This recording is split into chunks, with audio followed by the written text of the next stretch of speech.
So back to the synthesis of yoga. We're in the Yoga of Divine Works, and we've come to chapter 11, the Master of the Work. Published originally on the 15th of October in 1915, he considerably reworked this chapter.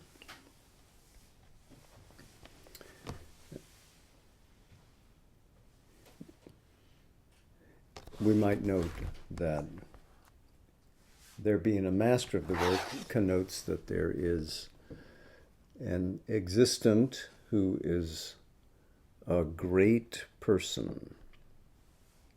That the nature of personhood in Vedantic thinking extends from transcendent reality into cosmic station and into the individual person. All have personal attributes. Vedanta, in its original formulation in the Upanishads, the end of the Veda, hence the Upanishads, were not theologically or philosophically antagonistic to the idea of a personal Godhead. Their idea was never the theistic notions that we see in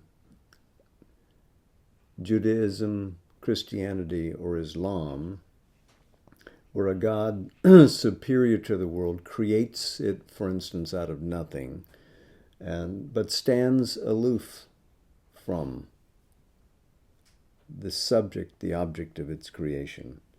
Rather, the person as he, she, it is understood throughout Indian thinking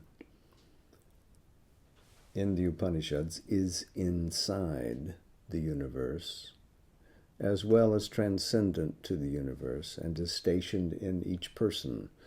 This is where the Gita, the Bhagavad Gita, gets the thread of its idea and how to unite all the persons, the transcendent, the Purushottama, the cosmic person, who stands as the spiritual reality supporting all manifestation, and the individual person moving through space and time. So the Kshara, the Akshara, and the Purushottama all are united. It's not explicit in the Upanishads, but it is quite explicit in the Bhagavad Gita. And it's to the Gita that Sri Aurobindo most often turns when he's looking for supporting scriptural authority. Tonight we're going to draw attention a bit to the Shvetashvatara Upanishad because it has many elements within its verses which are akin to what we read in the Bhagavad Gita. So as we go through this, we'll note here and there some of the textual resonance.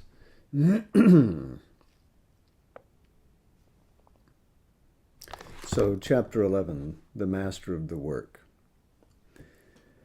The Master and Mover of our works is the One, the Universal and Supreme, the Eternal and Infinite.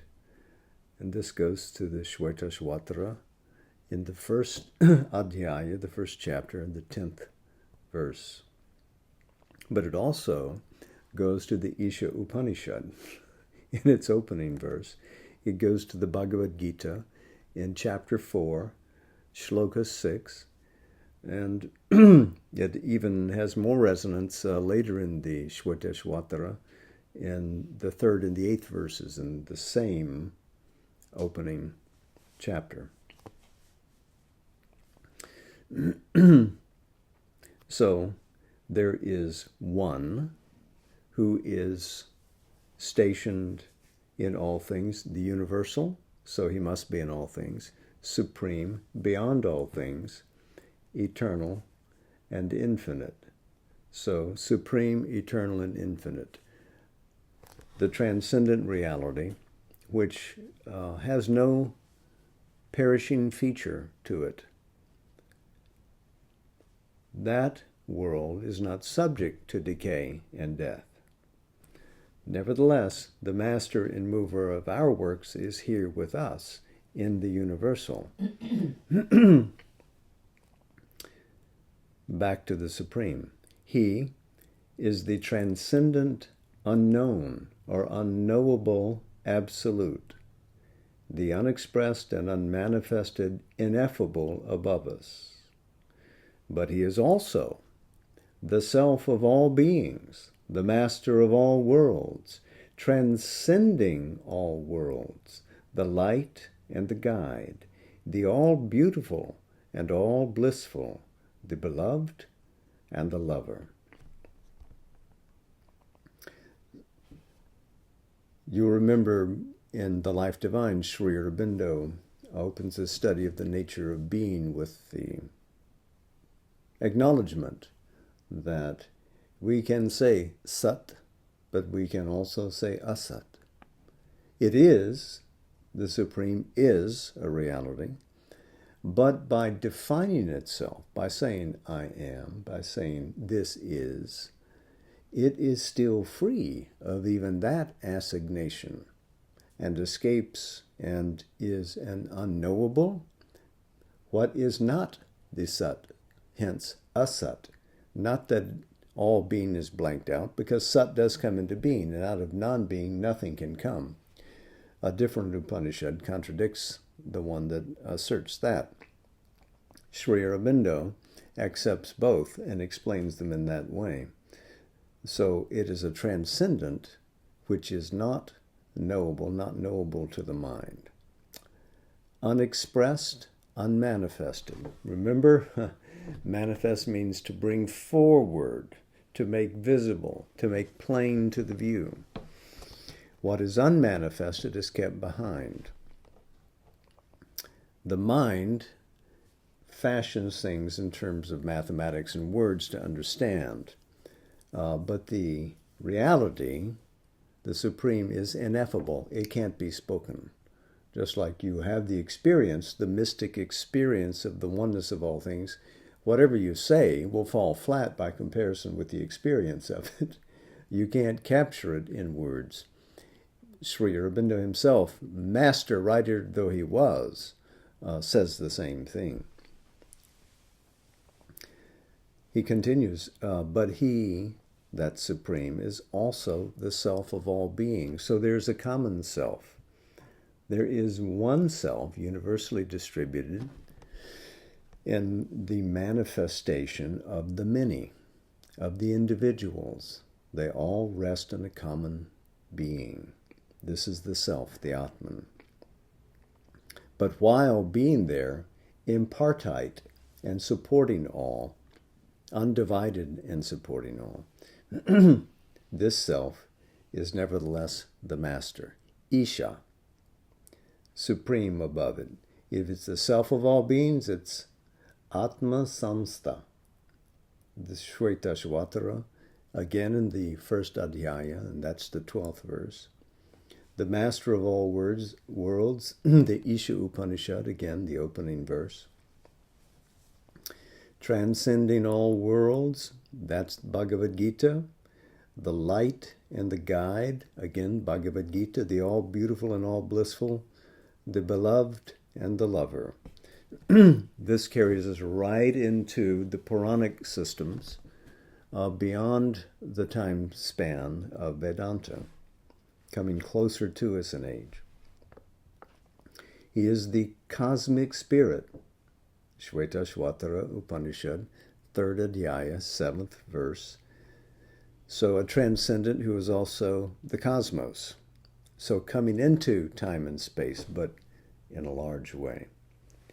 And all creating energy around. It's not just the existence, it's not just Sat, but it is also the power that makes Sat go. So that is the Shakti. He is the immanent within us, that all-supporting reality. This is the Akshara Purusha, the Atman, Brahman, in whom all have a home.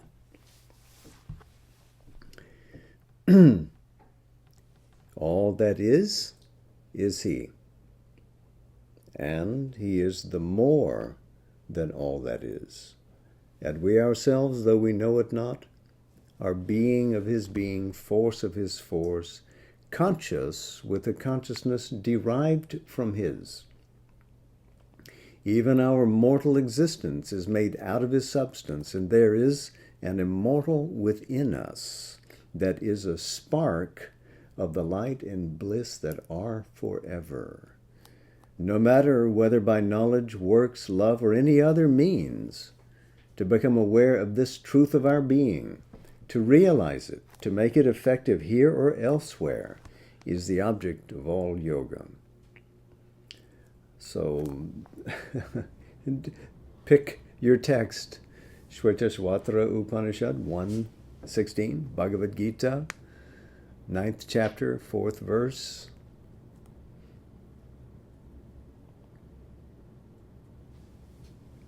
This is all that is, Isha Upanishad. All this is the habitation of the Lord of Isha. But that vast light, described like a sun, finds and implants us with a spark of its own reality. So always within it we carry, latent, even if it is not visible, the power of that light, which means that the light, having radiated here, can radiate back.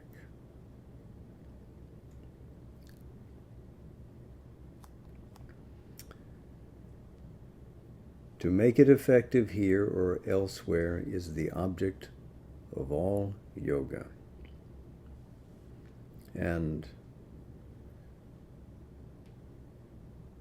this is the case. Yoga aims at the recognition of this eternal reality. If you don't get that, then the yogas, at least those that aim at enlightenment and liberation, would fall utterly to the side. But how do we get there? We all begin fixed in body and ego and have to grow beyond desire towards the infinity of the spirit. So the opening stages that we see traced out in these ancient texts thousands of years ago are still relevant to us here. We all have to do that. However humanity might have evolved and progressed in recent millenniums, these basic truths are still before us. We start from the body, we start seemingly immersed in ignorance, and we have to find within this shambling figure a glory, a courage to grow, a blissful soul, and live beyond decay and death and circumstance, and find the happiness within, and find that the felicity that is impartible to the soul offers us the very staircase by which we climb back to the Supreme. Now, what's interesting is that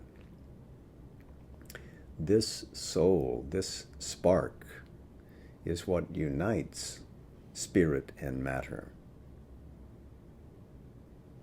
It is that intersection inside the conscious soul where all problems are reconciled. All antinomies come back to oneness. So living from the soul is the very answer that the cosmos expects us to deliver to its questions. Is there a world? Is there a reality? Is there a purpose? It isn't a puzzle for the mind. It's a challenge for the soul. This first paragraph, Sri Aurobindo completely added in his revision.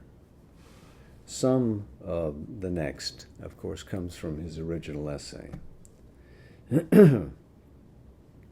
He begins it more or less by saying, the master reveals himself. Well, we'll come to that in a second. But the passage is long, and the labor arduous, before we can look on him with eyes that see true. And still longer and more arduous must be our endeavor if we would rebuild ourselves in his true image. The master of the work does not reveal himself at once to the seeker.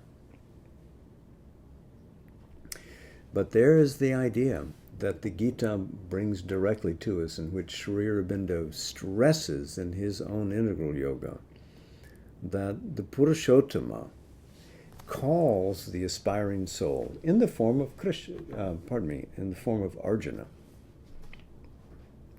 Says, you must live beyond your ego, leave desire behind, and in a spiritual state of oneness with reality, continue to work in the world and arrive at union with me, the Supreme.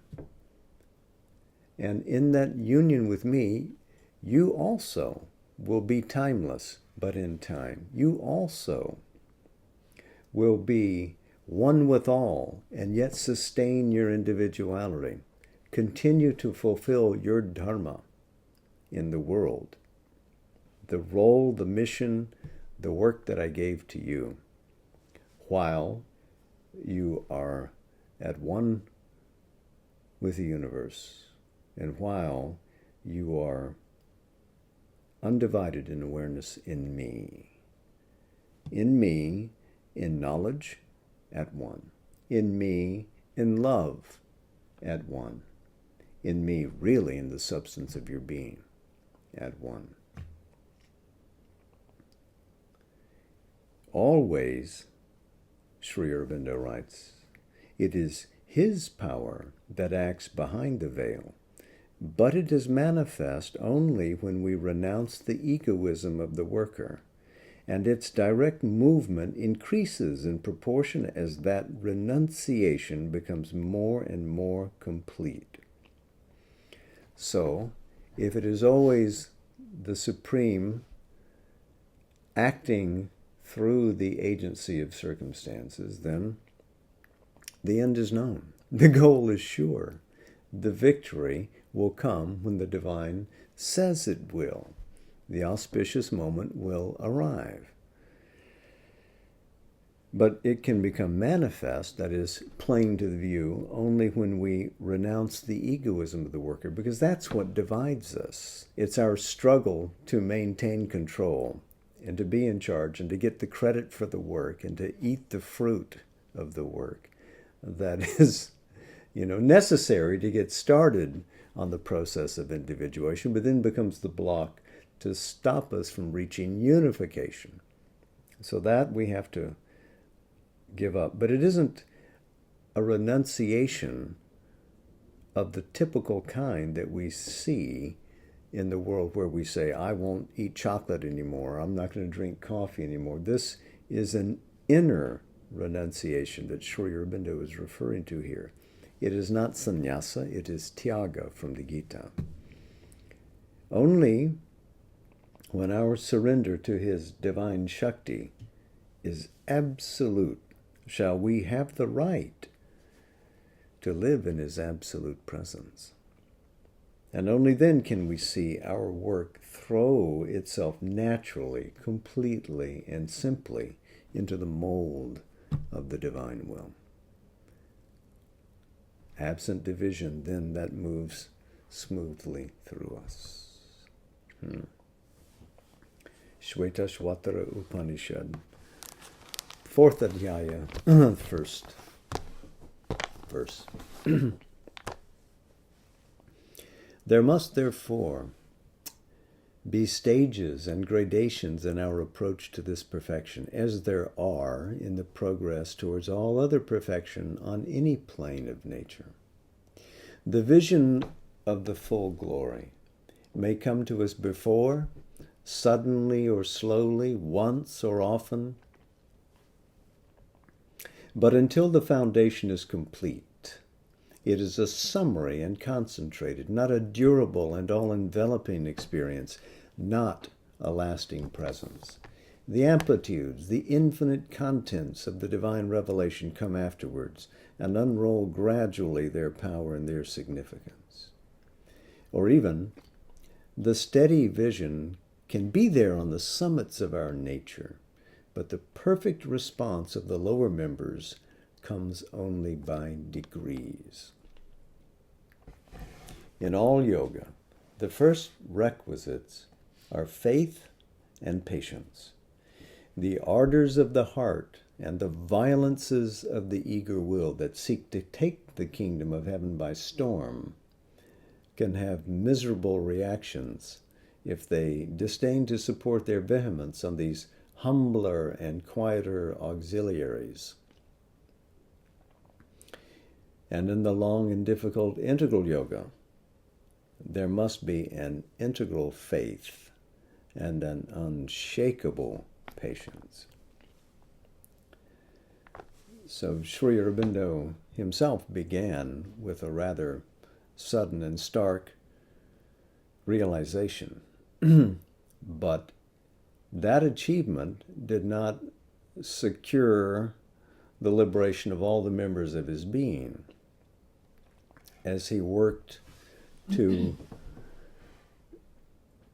establish that experience in all the levels of his nature, emotionally, energetically, even physically, he found that that was a sadhana all by itself, let alone climbing into conscious awareness of this.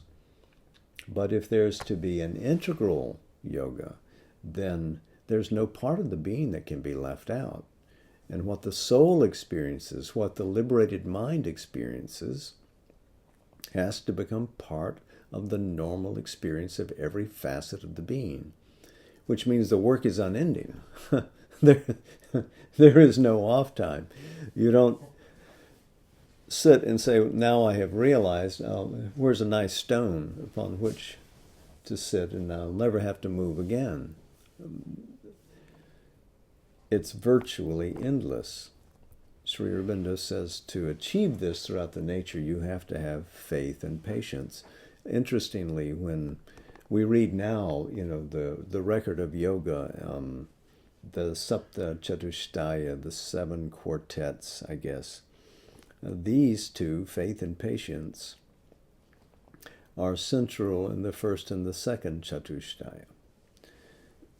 Faith, Shraddha; patience, Titiksha, endurance, sticking with it, not getting discouraged. If you have to do it 1,000 times, you'll do it 1,000 times. If you take a step forward and it rebounds on you, resiles on you, then you take that step again.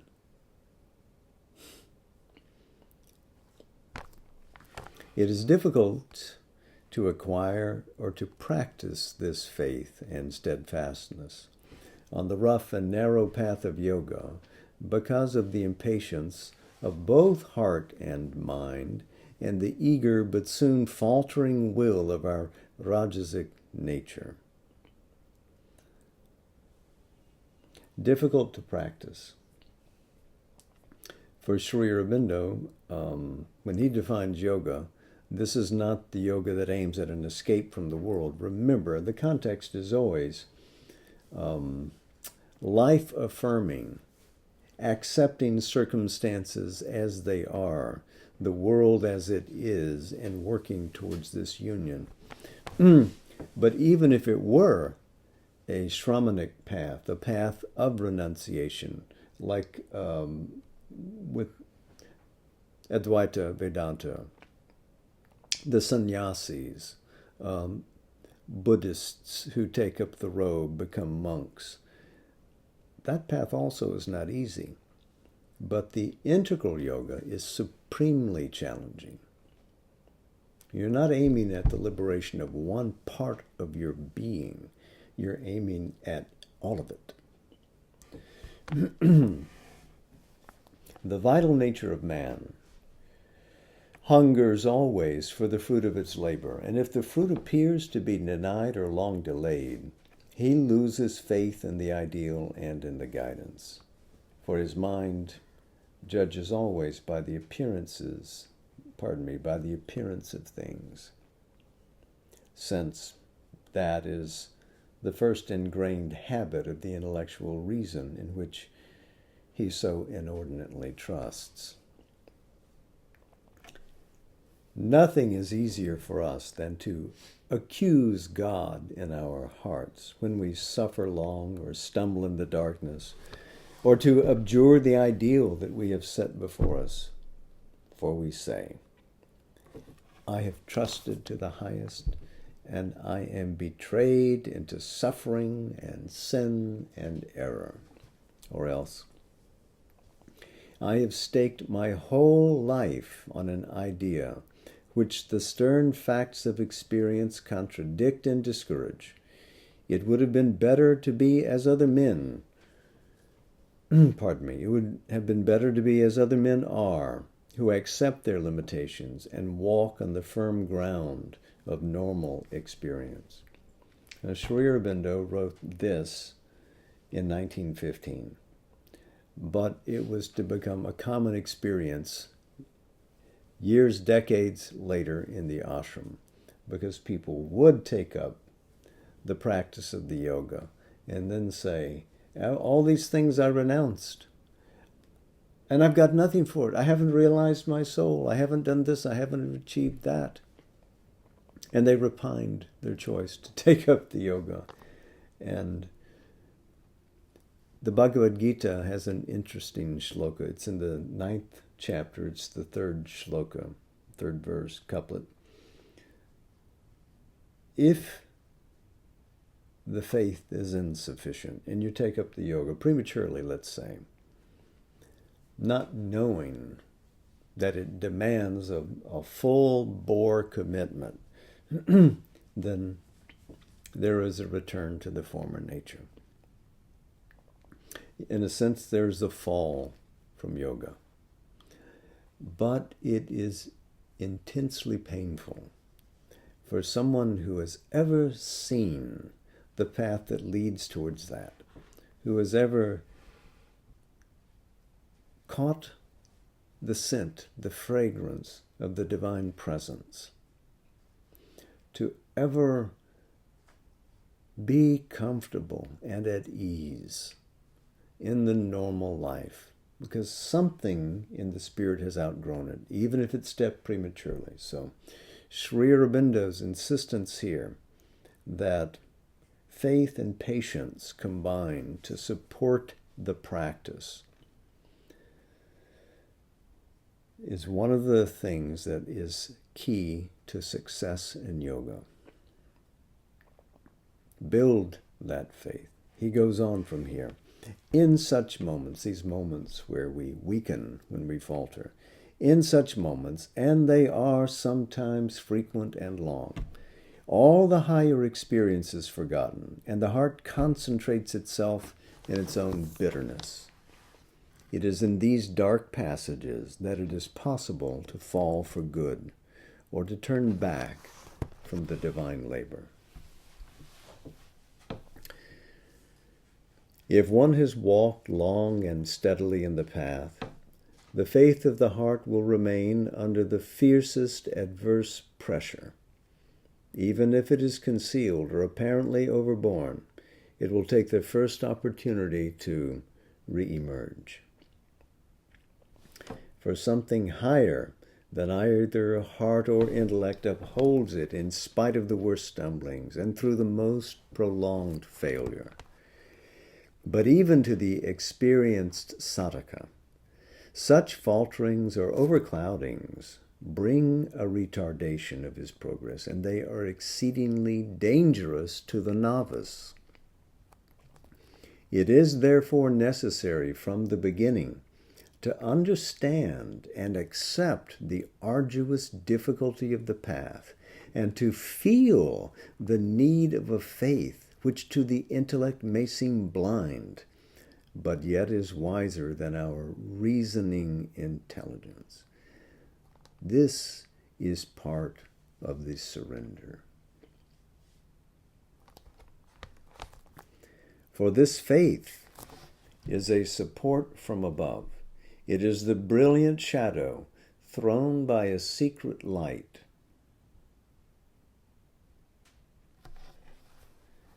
that exceeds the intellect and its data. It is the heart of a hidden knowledge that is not at the mercy of immediate appearances. He comes to this again in his letters, often writing that faith is a knowledge not born of the mind, but the soul's certainty that this is the step, this is the way, and I know it because I feel it. And reasoning may as well stop its chatter, because it will not dissuade the soul from its rightful step. If you try to get in its way, it will find a way, it will find a path around the impediment and keep going. If it means laying down the life and starting a fresh one, it will not be stopped. The adventure is endless.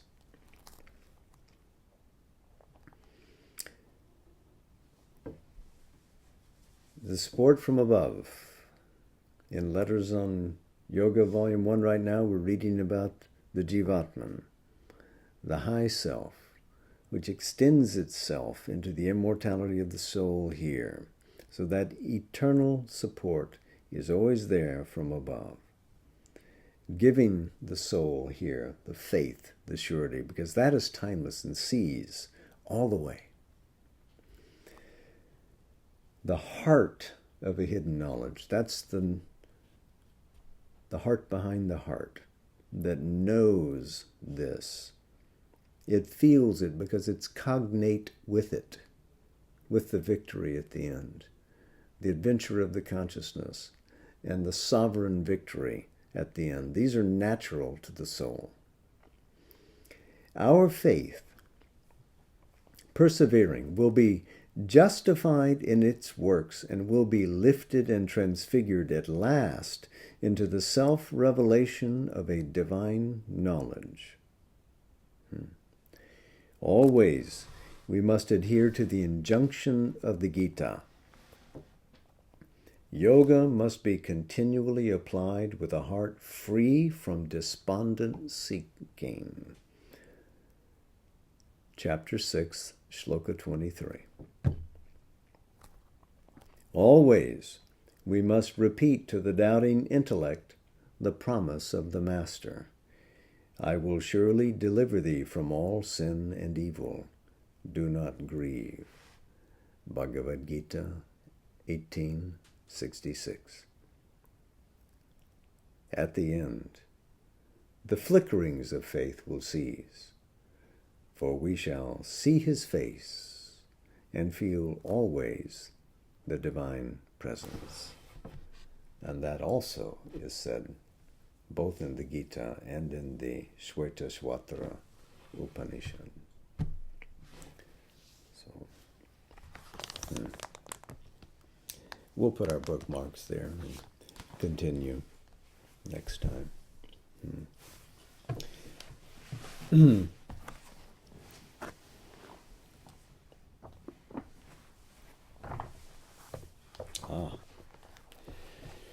In Savitri this week, let's read from Book 1, the Book of Beginnings, in Canto 4, The Secret Knowledge, and we'll start on page 50.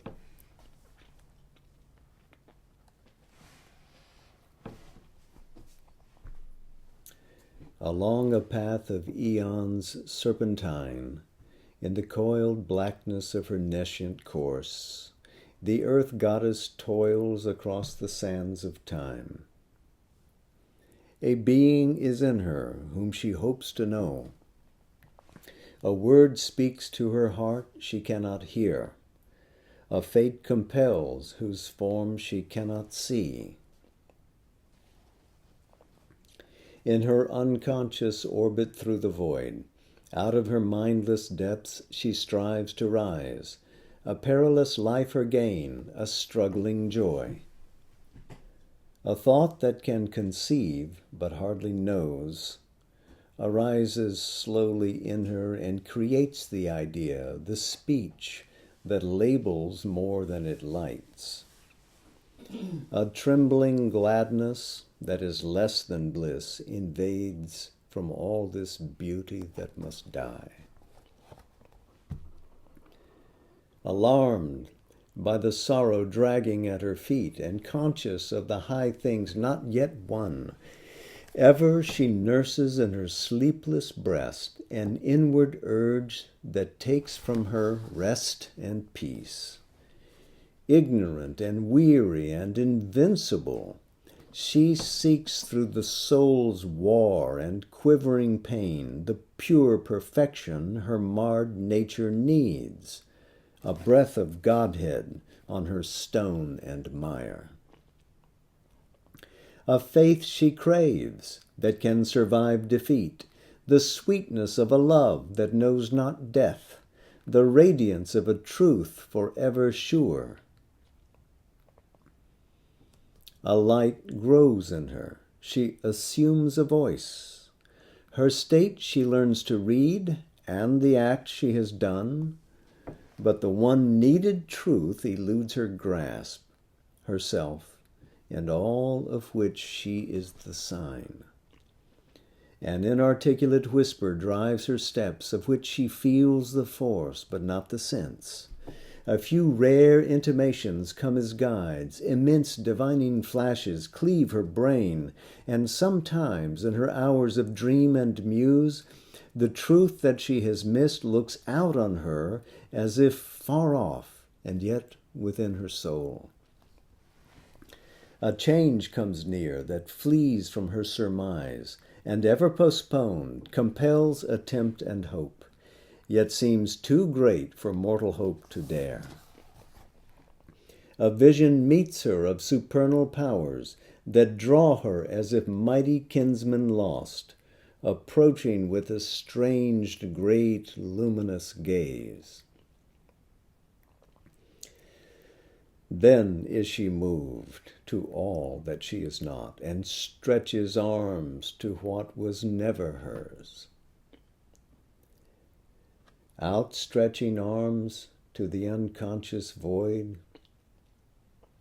passionate she prays to invisible forms of gods, soliciting from dumb fate and toiling time what most she needs, what most exceeds her scope, a mind unvisited by illusion's gleams, a will expressive of soul's deity, a strength not forced to stumble by its speed, a joy that drags not sorrow as its shade.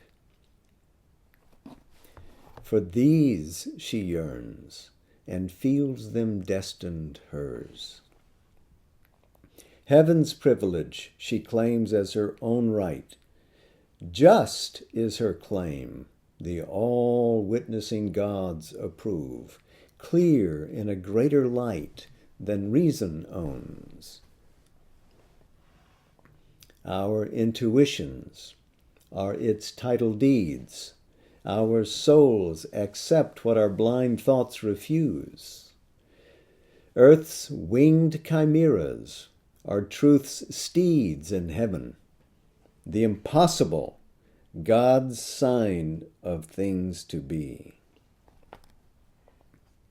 But few can look beyond the present state, or overleap this matted hedge of sense. All that transpires on earth and all beyond are parts of an illimitable plan the One keeps in his heart and knows alone. Our outward happenings have their seed within, and even this random fate that imitates chance, this mass of unintelligible results, are the dumb graph of truths that work unseen. The laws of the unknown create the known.